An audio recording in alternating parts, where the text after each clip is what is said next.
Indonesia, Salam Nusantara dari Sabang sampai Merauke, dari Medan sampai Pulau Rote. Mantalah iman kita, mantalah kasih kita, mantalah pengharapan kita. Tentunya dalam Yesus Kristus menjadi Tuhan dan Juru Selamat kita dan Juru Selamat dunia. Jangan katakan bahwa Yesus bukan Tuhan. Jangan katakan pula bahwa Yesus bukan Juru Selamat. Dia adalah Tuhan, dia adalah Juru Selamat. Kalau engkau percaya, engkau akan diselamatkan. Engkau tidak percaya, engkau akan dihukum. Yohanes 3 ayat 36. Dan juga kita mengatakan, atau Yesus mengatakan dalam Yohanes 14 ayat yang ke-6, akulah jalan dan kebenaran dan hidup. Tiada seorang sampai kepada Allah kalau tidak melalui aku. Dan Petrus mengatakan dalam Kisah 4 ayat 12, dan keselamatan tidak ada dalam siapapun juga selain dalam Dia Yesus Kristus. Karena di bawah kolong langit ini tidak ada nama lain yang diberikan kepada manusia yang olehnya kita diselamatkan. Haleluya. Dan Paulus mengatakan dalam Kisah Rasul 16 ayat yang ke-31, percayalah kepada Tuhan Yesus Kristus, maka engkau akan diselamatkan, engkau dan seisi rumahmu. Mantap. Semoga hari yang indah ini, pagi yang indah ini, semangat Tuhan, semangat Roh Kudus, semangat hidup akan terus menyertai kita, walaupun di tengah-tengah keadaan yang tidak menyenangkan mungkin. Tetapi bersama dengan Allah kita akan dapat mengatasi semuanya. Dan doa dan harapan saya, damai sejahtera Allah yang melampaui segala akal akan memelihara hati dan pikiran kita. Dan semoga kekuatan Tuhan, kekuatan firman, kekuatan Roh Kudus, kekuatan doa, kekuatan iman akan terus menyertai kehidupan kita. Puji nama Tuhan. Sebelum kita mendengarkan firman Allah, kita berdoa. Terima kasih Bapa di surga, biarkan kami hidup dalam kendali Tuhan, dan kami bersyukur padamu karena engkau mau melakukan itu dalam hidup kami. Dalam nama Yesus, haleluya, amin. Saya akan membacakan Lukas 11 ayat 13. Jadi jika kamu yang jahat tahu memberi pemberian yang baik kepada anak-anakmu, apalagi Bapamu yang di sorga, Ia akan memberikan Roh Kudus kepada mereka yang meminta kepadanya.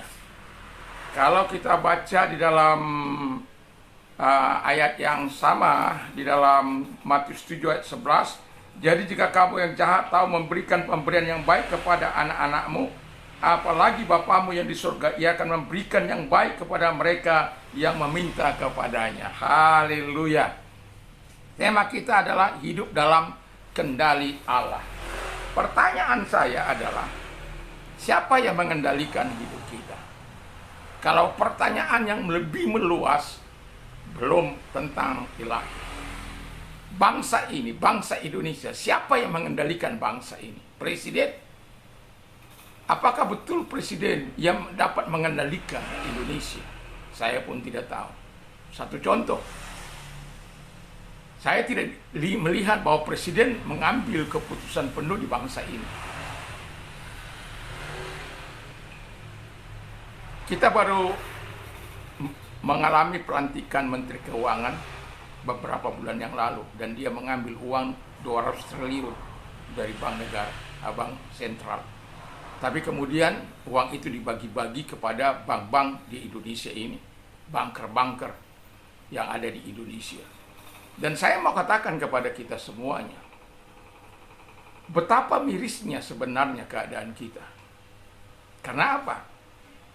Presiden belok kemana,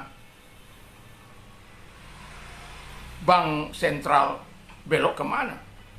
Kalau saya mendengar bagaimana Bank Vietnam yang begitu mendukung rakyatnya, hanya memberikan 1,2% kepada rakyat yang memberikan pinjaman, sehingga mereka mampu mengalami pengembangan atau perkembangan sampai 8%. Karena apa? Pemerintahnya mendukung, bank sentralnya mendukung.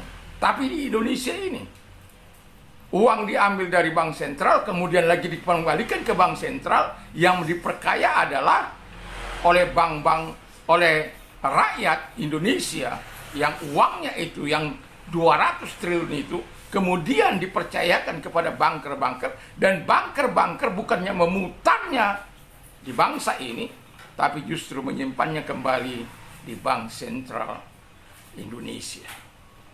Betapa mirisnya. Mereka mendapat dana yang begitu fantastis. Dari 100, katakan 100 juta, mereka akan mendapatkan 4,7 triliun setiap tahun. Karena bank bunga sentral bank, kalau saya tidak salah itu 4,7. Kalau kita minjam, apakah bisa dapat 4,7? Tidak. Pasti di atas. Mungkin lebih dari 6, mungkin lebih dari 7, dan lain sebagainya. Sehingga kita rakyat mengalami kekeringan yang begitu luar biasa. Saya pelaku dunia usaha. Saya telah melihat bagaimana sepinya para pembeli. Saya sudah melihat bagaimana orang-orang berjuang begitu luar biasa. Karena orang-orang yang mau membeli harus berhitung keadaan mereka karena mengalami kekeringan. Uang yang tadinya harusnya diinvestasikan kepada rakyat, kepada UMKM atau kepada pelaku bisnis real supaya perputaran ekonomi itu dapat berjalan dengan sehat. Tapi ternyata tidak. Hanya di tangan segelintir orang. Uang itu diambil lalu kembalikan lagi ke bank sentral dan mereka mendapat untung sementara rakyat mendapat buntung. Yang dirampok siapa? Rakyat. Dengan nama independen, tidak independen, ya. Ya, saya mau katakan, siapa yang mengendalikan bangsa ini? Semoga Bapak Presiden dapat melihat keberadaan rakyat sampai di tingkat bawah. Tapi apakah mungkin Presiden bisa melihat? Karena Presiden kita bukanlah orang yang suka belusukan. Presiden kita bukanlah orang yang suka turun sampai ke bawah, tidak. Dan itulah sebabnya mengapa kita perlu terus berdoa bagi bangsa ini. Supaya bangsa ini betul-betul dikendalikan oleh seorang presiden yang betul-betul, kita tahu bagaimana presiden berjuang untuk menolong rakyat. Ada MBG, ada itu makan apakah betul gratis? Coba siapa yang bayar? Saya, saudara. Namanya saja MBG, gratis bagi siswa. Tapi ketika Anda belanja di supermarket konglomerat, Anda kena pajak. Dan lain sebagainya. Tapi saya tidak sedang membahas itu. Tetapi di sini jelas dikatakan bahwa Allah yang pegang kendali. Nah, orang-orang percaya orang-orang yang hidup dalam kendali ilahi adalah orang-orang atau orang-orang percaya yang memiliki roh Allah. Ini penting. Karena di mana ada roh Allah, di situ ada kemerdekaan. Kemerdekaan itu penting untuk kita bisa bertindak sesuai dengan arah. Tidak lagi melakukan apa yang dipikirkan oleh setan, apa yang dikerjakan oleh setan. Kita bisa berdiri atas kebenaran firman Allah, karena di mana Tuhan dimuliakan, di mana Tuhan yang kita andalkan itu, maka dia akan membela. Roh Allah itu penting dalam kehidupan kita, karena di mana ada roh Allah, di situ ada kemerdekaan.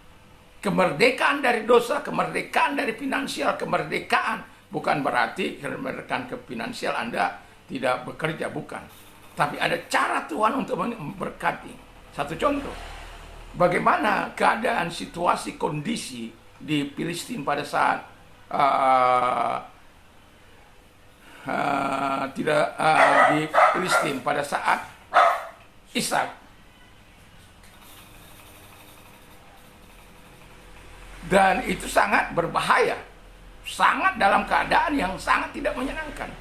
Tapi dia tetap menabur dan hasilnya 100 kali lipat karena Allah memberkatinya. Peternakannya berkembang dengan baik, dengan pesat yang begitu luar biasa. Nah, artinya ketika engkau menjadi milik Allah, di mana roh Allah tinggal dalam hidupmu, Tuhan akan menyatakan kuasanya untuk menyatakan segala kebaikannya. Yang kedua, orang percaya memiliki paradigma ilahi. Artinya begini, kan dikatakan minta, kalau konteks itu kan gitu. Minta maka kamu akan menerima, cari maka kamu akan mendapat, ketuk maka pintu akan dibuka bagimu. Karena setiap orang yang mencari mendapat, setiap orang menerima, setiap orang yang mencari mendapat, setiap orang yang mengetuk pintu dibukakan baginya. Jadi ya kita sebagai orang percaya, paradigma kita harus sesuai dengan paradigma ilahi, bahwa Tuhan tidak akan membiarkan kita. Pertanyaan saya, apakah kita berani meminta yang besar kepada Tuhan? Apakah kita berani menyatakan isi hati kita kepada Tuhan? Masalahnya, kadangkala kita tidak berani memintanya. Karena apa? Adanya dosa dalam hati kita, sehingga kita takut untuk menyatakan isi hati kita. Itu sebabnya perlu kita bereskan segala hal yang menghalangi kita untuk sungkan datang kepada Tuhan, untuk tidak mau meminta kepada Tuhan. Ya terserah, kalau Tuhan berkati, ya Tuhan berkati, enggak ya enggak. Bukan begitu. Orang yang betul-betul mengalami kemerdekaan dalam Tuhan, dia pasti berani menghampiri Allahnya. Dan kendalikan dirimu di dalam kendali ilahi, supaya engkau bisa melihat hal yang indah, yang manis, yang akan engkau tuai dalam kehidupan.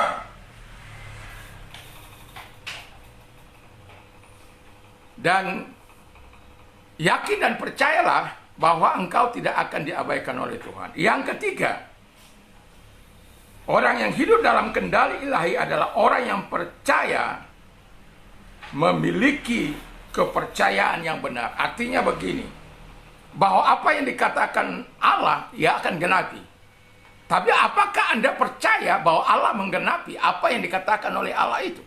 Apakah Anda percaya bahwa yang dikatakan Allah, bahwa Tuhan mengendalikan kehidupan kita? Dan ketika kita percaya, apakah kita percaya janji yang diberikannya kepada kita, kita percaya akan digenapi oleh Tuhan?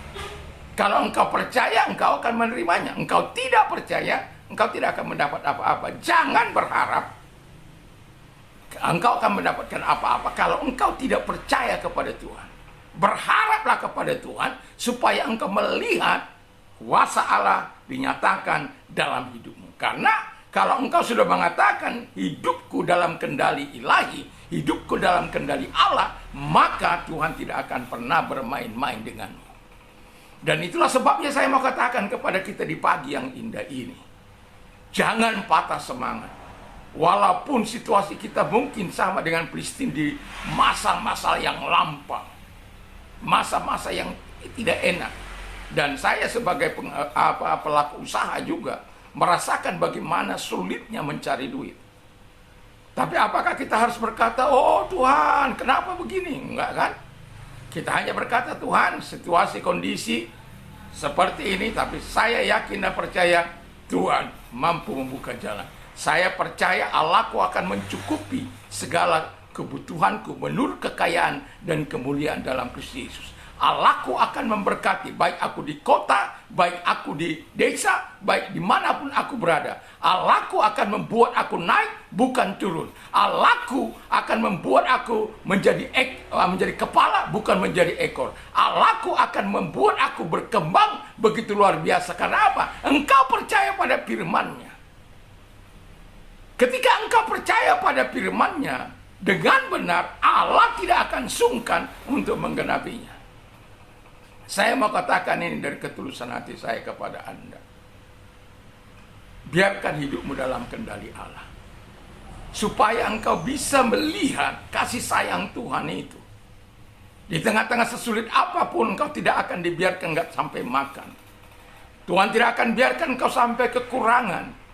Tuhan tidak akan biarkan engkau sampai menjadi peminta-minta.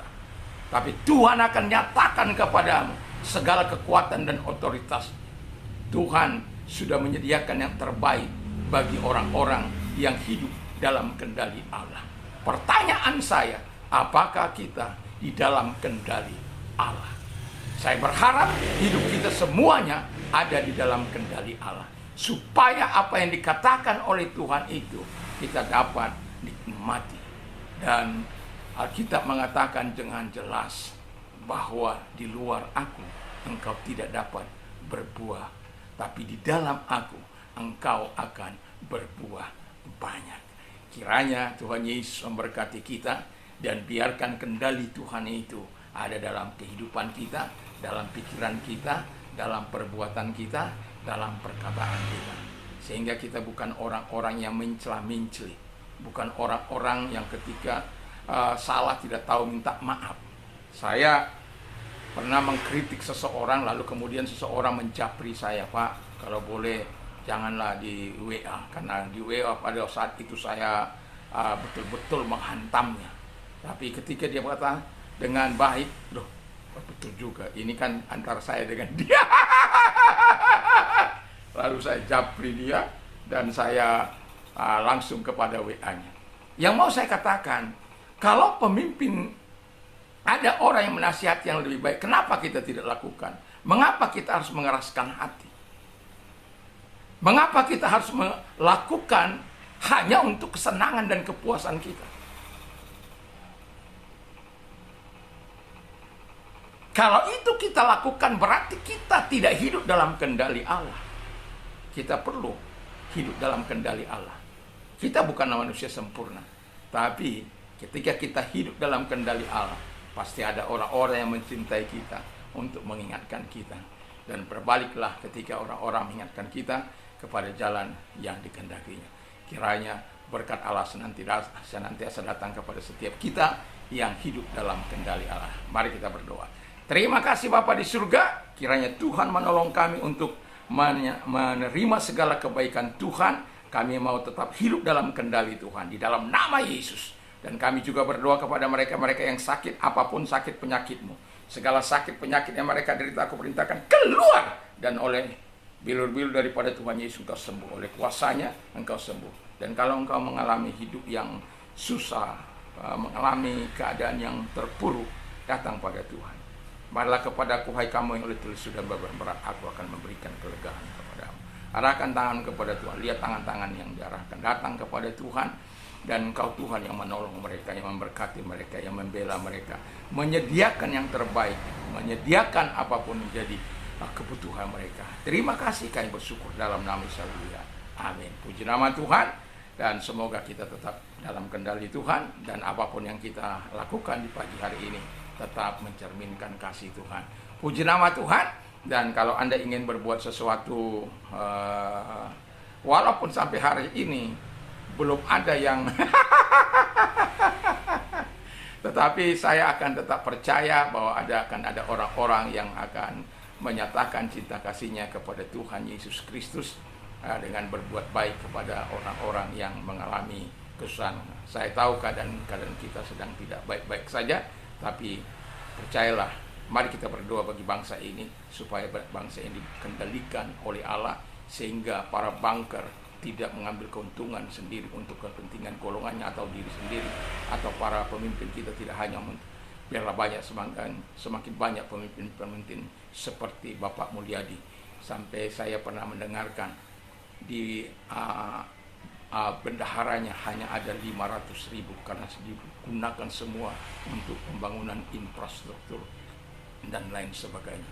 Semoga semakin banyak pemimpin-pemimpin di Indonesia ini yang betul-betul memutarkan uang yang ada di kas negara untuk kepentingan rakyat. Semoga Tuhan memberkati, dan puji Tuhan. Mari selalu hidup dalam kendali Allah.